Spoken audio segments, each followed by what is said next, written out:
May 1901, the old French city of Poitiers. The air of Rue de la Visitation, thick and damp, is shaken by a dull, desperate cracking sound. It is the police, with difficulty, breaking down the massive oak door of an ancient mansion belonging to the Monnier family. They are the pillars of local society, an unshakable model of piety and generosity, whose facade of respectability seemed eternal and unyielding, as if carved from stone.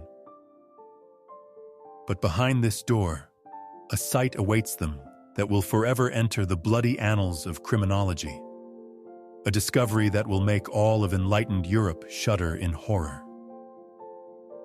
A suffocating, nauseating stench immediately hits the nose.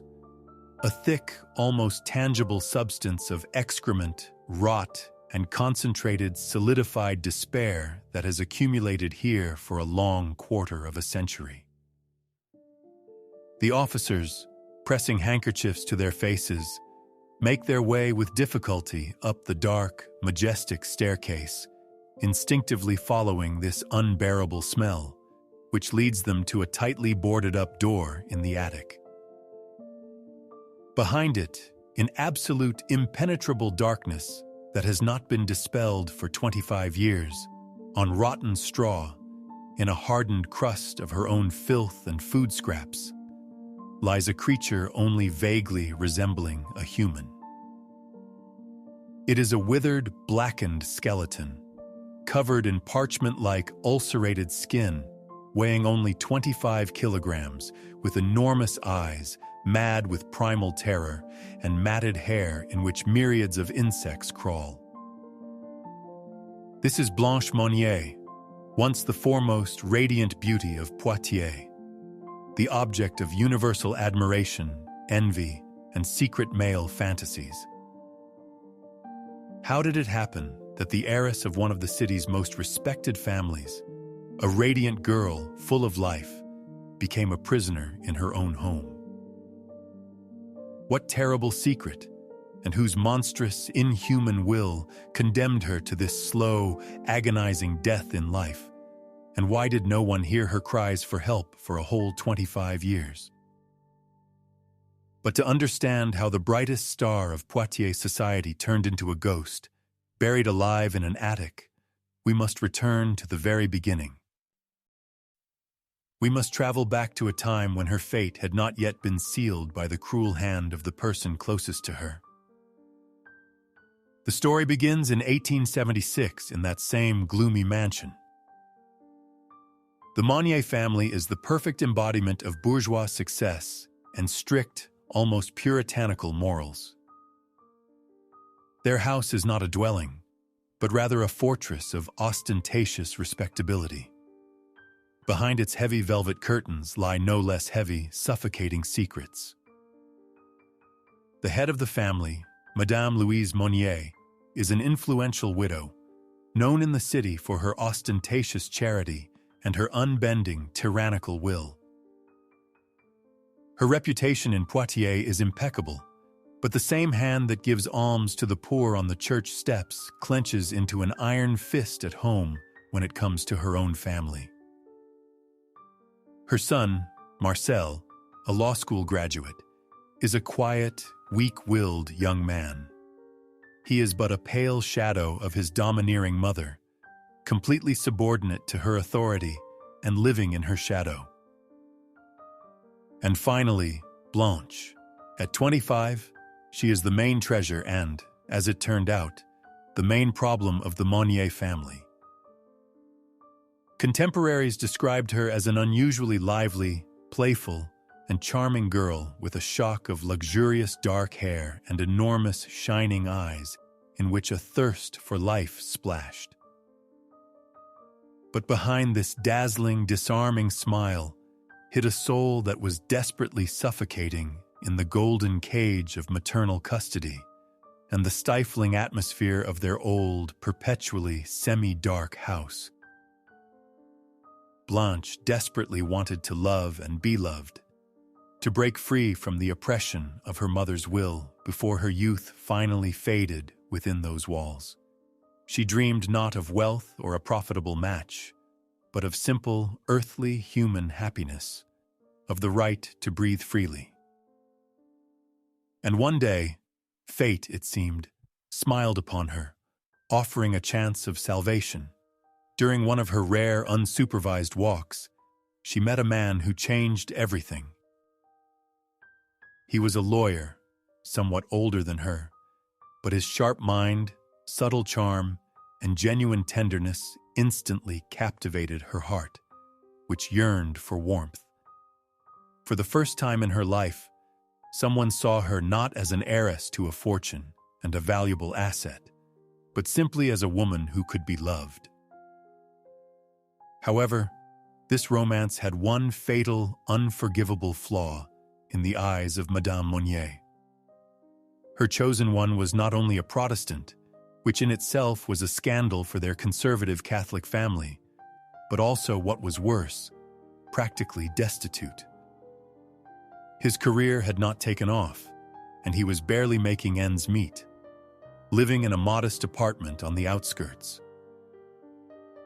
For a woman whose life was built on the unshakable foundation of reputation, wealth, and social status, such a union was not just unthinkable, it was tantamount to public suicide. It would have been an indelible stain on the impeccable honor of the Monnier family, a cause for malicious whispers behind their backs, a sign of social downfall. Blanche, instinctively sensing the gathering storm, decided to keep her love in the deepest, most desperate secrecy. Their romance became her small but audacious rebellion against the entire world that her mother represented.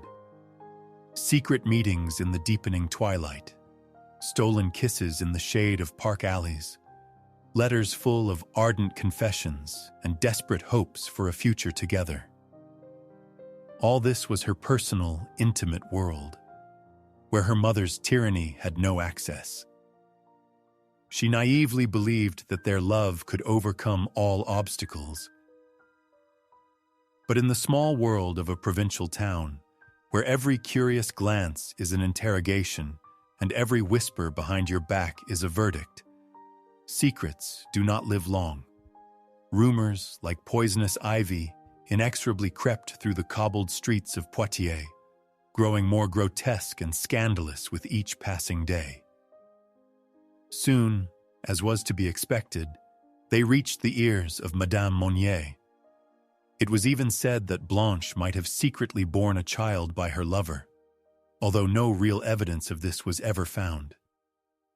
But for the mother, the very possibility of such an unheard-of disgrace was the last straw that broke her icy patience.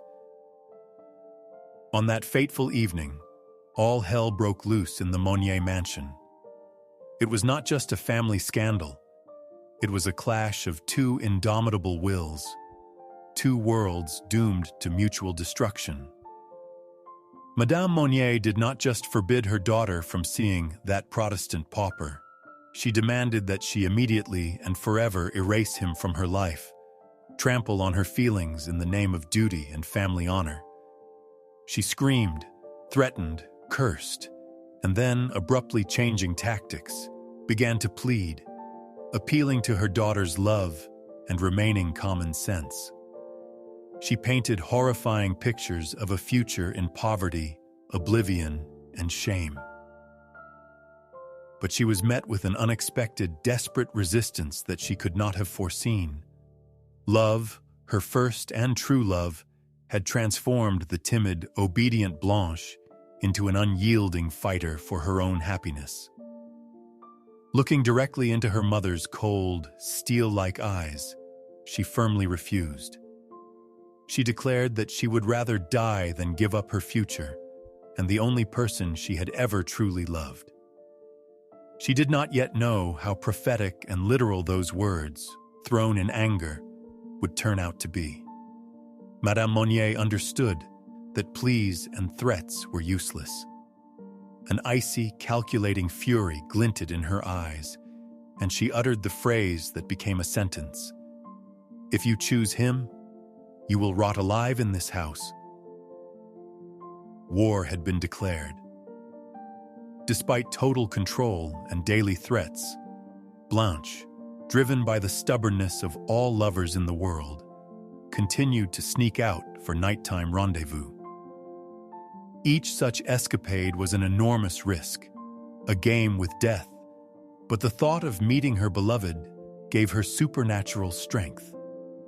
Her heart was torn between all-consuming love and animalistic fear, but she still naively believed that she could change her mother's mind, that in time her mother's icy heart would thaw under the pressure of her feelings.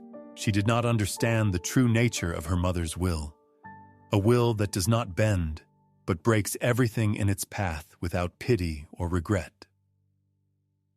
And then, a monstrous plan, diabolical in its simplicity and cruelty, ripened in Madame Monnier's mind. She realized that if Blanche could not be convinced with words, she had to be broken physically and mentally to have this ruinous passion purged from her like a disease. She summoned her submissive son, Marcel, and laid out her idea to him bluntly. He, accustomed to obeying his mother in everything, and perhaps secretly fearing that his sister's marriage to a poor man would significantly reduce his own inheritance, meekly agreed to become an accomplice. His silent, cowardly consent became the second key to the door of his sister's future prison. The plan was ingeniously simple and cruel. They would lock her in a small, unused room in the attic that everyone in the house avoided.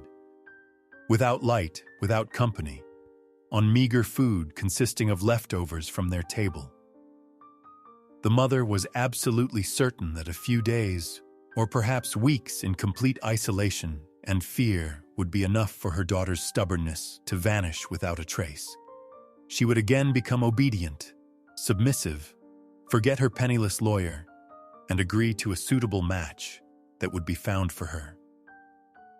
In her twisted, pride-obsessed mind, this was not an act of sadism, but an act of salvation, saving the family's honor and Blanche's own future. She was going to cure her of love surgically. One late evening, after another secret rendezvous, Blanche, elated and happy, was quietly tiptoeing up the creaky staircase to her room.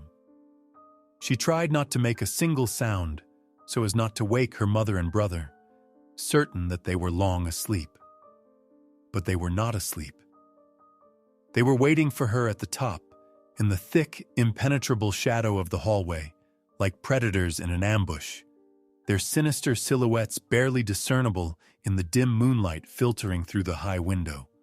When she stepped onto the last stair, two shadows darted silently towards her from the gloom. She did not even have time to cry out from the soul-chilling surprise. Her brother's strong, merciless hands seized her, and her mother's icy palm clamped over her mouth. In their eyes, she saw neither anger nor regret, only a cold, frightening, inhuman resolve. She was dragged up the narrow, dark staircase leading to the attic, to the part of the house she had always feared since childhood. Her legs tangled, her heart hammered in her throat, ready to burst from her chest, but her weak, desperate attempts to break free were utterly futile against their combined strength. She was thrown into a dusty, musty closet under the very roof, where the air was stale and stagnant and smelled sharply of mice and oblivion. Mute horror and complete incomprehension froze in her enormous eyes. She looked at her mother, at her brother, pleading with her gaze, trying to understand if this was a cruel joke, a terrible dream, a momentary madness. But in response, she saw only icy, detached indifference. Outside, a key turned heavily and gratingly in the lock. Then a massive bolt clicked shut with a clang. The crash of metal sounded like a death sentence. She was left alone, in pitch darkness, in absolute ringing silence, broken only by the frantic beating of her own heart. At that moment, Blanche still believed it would not be for long. She did not know that the door to this room would not open for her for the next 25 years. The first days turned into weeks of personal hell. Blanche screamed until she was completely hoarse, until her voice became a faint whisper, pounded on the door with her fists until they bled, begged, cursed, appealed to their conscience, to God, to the devil. She still believed that her will was stronger than her mother's. She would not give up. She would wait until they realized their monstrous mistake and let her out. She would be true to her love, no matter the cost. In her prison, she mentally spoke to her beloved, telling him what had happened and vowing that they would soon be together again. This hope was the only tiny flame that warmed her in the icy, all-consuming darkness of solitude. But weeks turned into months, and months into years. Hope began to slowly fade, like a dying candle in the wind, replaced first by a sticky, suffocating despair, and then by a slow, viscous, irreversible madness. Her world shrank to 4 dark walls, to the rare sounds of footsteps outside the door, to the bowl of pathetic scraps that was silently pushed through a narrow slot to her once a day. Sunlight became a distant, almost forgotten childhood memory, a human voice, an unthinkable, unattainable luxury. She was cut off from the entire world, as if she had never existed, neatly erased from the book of the living by her own mother's hand. And the world beyond the walls of her personal prison continued its ordinary, measured life. In the city of Poitiers, Madame Monnier and her son Marcel continued to lead a respectable, devout life, enjoying universal esteem. They regularly attended church, engaged in charity, and Madame Monnier even received an honorary award from the Committee of Good Works for her generous donations. No one asked any extra questions. If any of the old acquaintances dared to ask about the fate of the suddenly vanished beauty Blanche, they would reply with a sad, well-rehearsed expression that the poor girl, alas, had gone mad, become violent and unpredictable, and they, with a heavy heart, had been forced to send her for treatment to a distant, closed sanatorium somewhere in Scotland.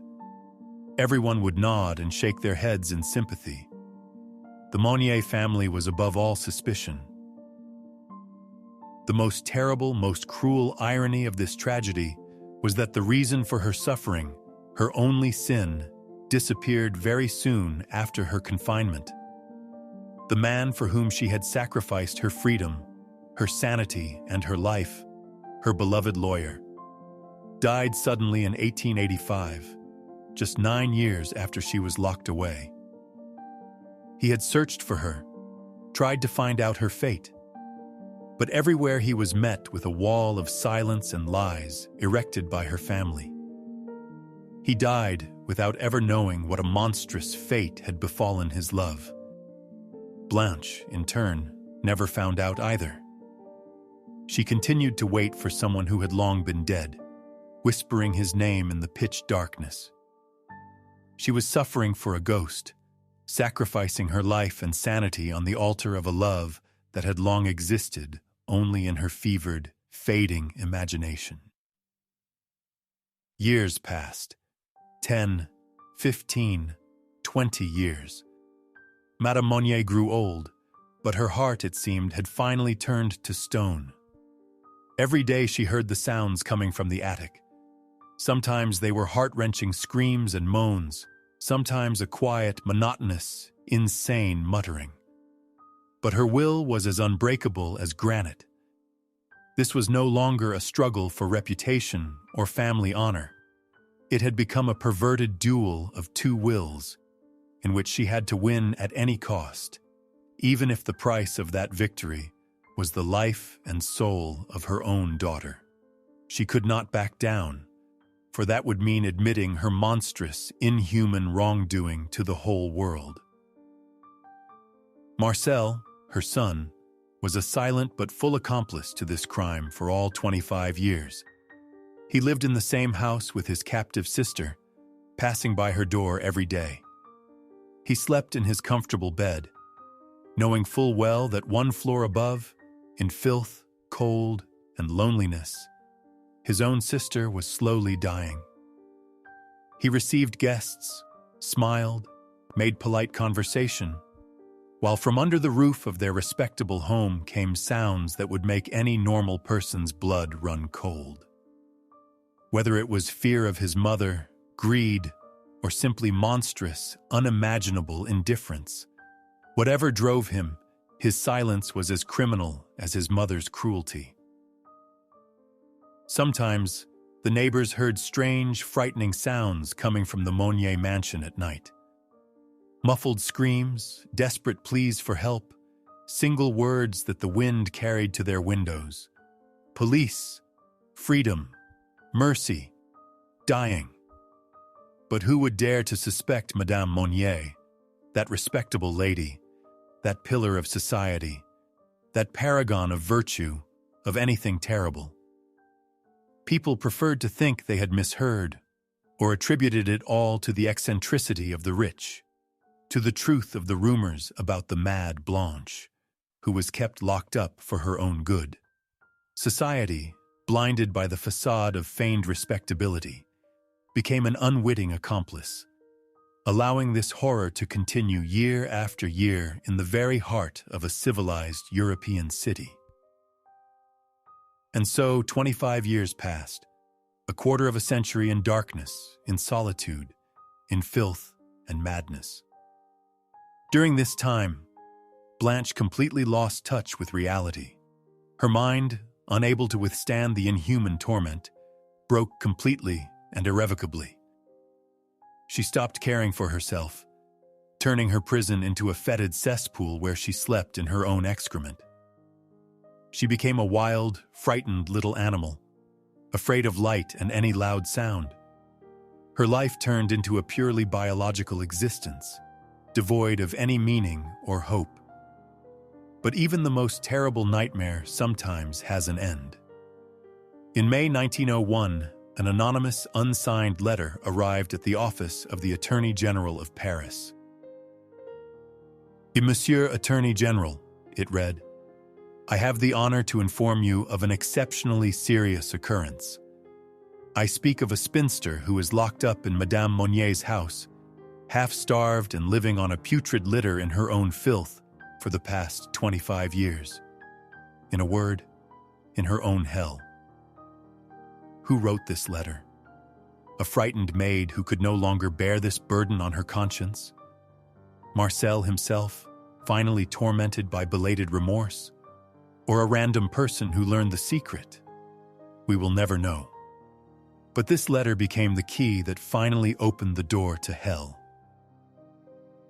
The police, although they treated the accusations against such a respected family with great disbelief, were obligated to conduct an investigation. What they discovered behind the attic door shocked not only France, but the entire world.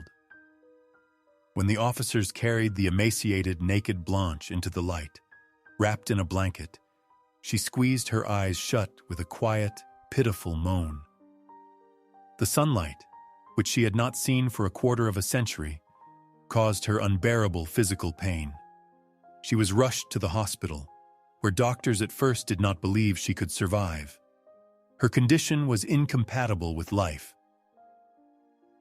When the nurses began to wash her, scrubbing off the years-long crust of dirt ingrained in her skin, this tormented woman, whose mind was almost completely destroyed, suddenly whispered quietly, inhaling the fresh scent of clean water and soap, "How lovely this is." This simple, childlike phrase, spoken by a being who had gone through unimaginable suffering, became the most terrible and irrefutable indictment of her tormentors. The joy of clean water, of fresh air, things people take for granted, was a true miracle for her, a return from oblivion. Contrary to her brother's lies about her violent insanity, she was calm, meek, and quiet. Madame Monnier, who was 75 years old at the time, was immediately arrested. She was found perfectly calm, sitting at her desk and sorting through papers as if nothing had happened. Her cold, inhuman self-possession was more terrifying than any hysteria or repentance. However, her heart, which had been stone toward her own daughter, could not withstand the public shame and ruin of her reputation. 15 days after her arrest, she died in the prison hospital from a heart attack. Never having stood trial, she took her terrible secret to the grave, escaping human justice. Her brother, Marcel Monnier, was brought to trial. The entire city, the entire country, demanded retribution, the harshest punishment for this monster in human form. He was sentenced to 15 months in prison for complicity in false imprisonment. However, he appealed. His lawyers constructed a cynical but legally flawless defense. They proved that, according to the laws of the time, Marcel was not legally obligated to use force to free his sister, as she had supposedly not asked him for help directly. And Marcel was acquitted. The law on the failure to assist a person in danger would only appear in France decades later, partly in reaction to this monstrous case.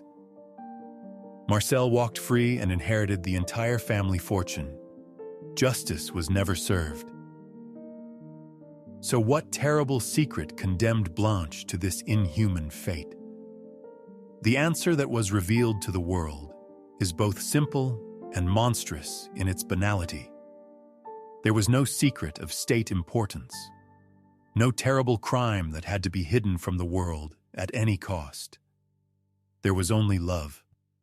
The love of a young woman for a man whom her mother considered unworthy for social and religious reasons. And there was pride. A monstrous, all-consuming pride of a mother for whom reputation and social status were more important than the life, health, and happiness of her own child. Blanche was sacrificed not for a transgression, but for disobedience, for refusing to submit to a tyrannical will, for daring to have her own heart and her own desires. The most bitter and tragic part of her fate is that her sacrifice was in vain from the very beginning. She spent 25 years in a personal hell, remaining faithful to a love that had died while she was in captivity. She fought for a happiness that was already impossible. This fact transforms her story from merely horrifying into a tragedy of truly ancient, universal scale. She was punished for a love that no longer existed, imprisoned for a dream that had long turned to dust. Her tormentors took from her not only her freedom and sanity, but also the right to know that her suffering had lost all meaning many years before. Blanche Monnier was never able to return to a normal life. Her mind was irrevocably damaged by decades of isolation, fear, and terror. She lived the rest of her days in a psychiatric clinic in the city of Blois, surrounded by the care of doctors but forever locked in the dark labyrinths of her shattered consciousness. She died in 1913, 12 years after her release, never fully understanding what had happened to her. Her story became a dark legend, a chilling reminder of what darkness can hide behind the most respectable facades. She left behind no books or paintings, but her legacy is a soul-chilling question that we still ask ourselves today. What cruelty is a person capable of in the name of pride, and how deafening can the silence of an indifferent society be in the face of evil being committed right next door?